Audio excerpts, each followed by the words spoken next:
Shalom à tous. Alors voici une petite vidéo pour vous tenir un peu au courant des dernières nouvelles par rapport au calendrier de l'Aviv.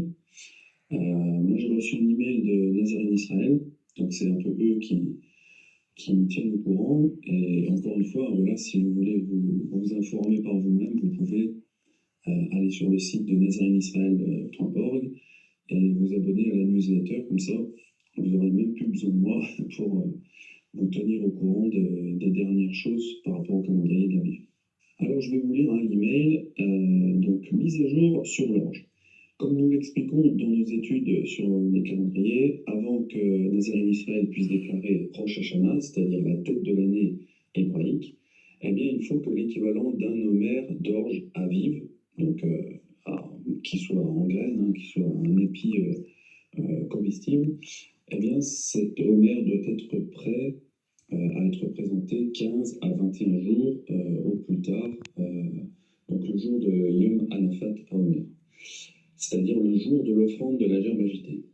Alors, en termes simples, pour que Nazarene Israël puisse déclarer le prochain jour de nouvelle lune, donc la prochaine lune, normalement, elle est attendue le 1er mars 2025. Si on estime que c'est la tête de l'année, Rosh Hashanah, eh bien, il faut être sûr qu'il y ait un homère d'orge aviv pour pouvoir être fait 15 à 21 jours après cette nouvelle lune.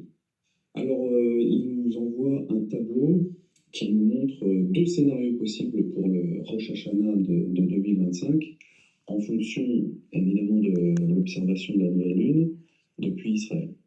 Alors le premier scénario, ce serait évidemment la nouvelle lune du 1er mars, et donc ça impliquerait, si on arrive à avoir assez d'orge aviv, eh bien ça implique que Pessah serait le 15 mars, donc au coucher du soleil. Ça, ce serait la première possibilité.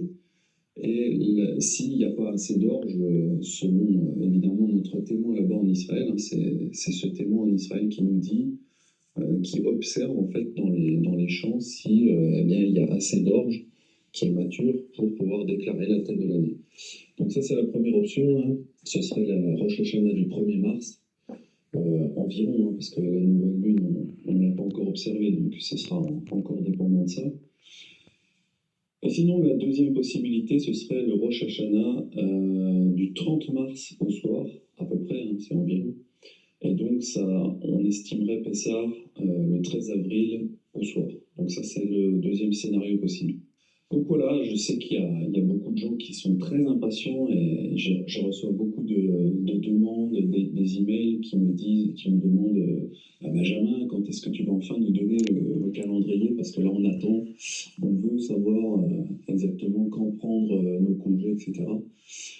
Donc, voilà, pour le moment, on n'en sait pas plus, on attend les dernières observations de l'orge, mais si vous voulez un petit peu prévoir les choses, ce sera Pessah, donc la première fête de l'année biblique, ce sera soit le 15 mars au coucher du soleil, soit le 13 avril, donc une lune plus tard. Donc voilà, on n'en sait pas plus, c'est les seules informations qu'on a, mais voilà, ça vous permettra peut-être de vous organiser si vous devez prendre des congés auprès de votre employeur, etc. Donc voilà, j'espère que ça vous aidera et je vous dis à très bientôt. C'était Benjamin. Shalom.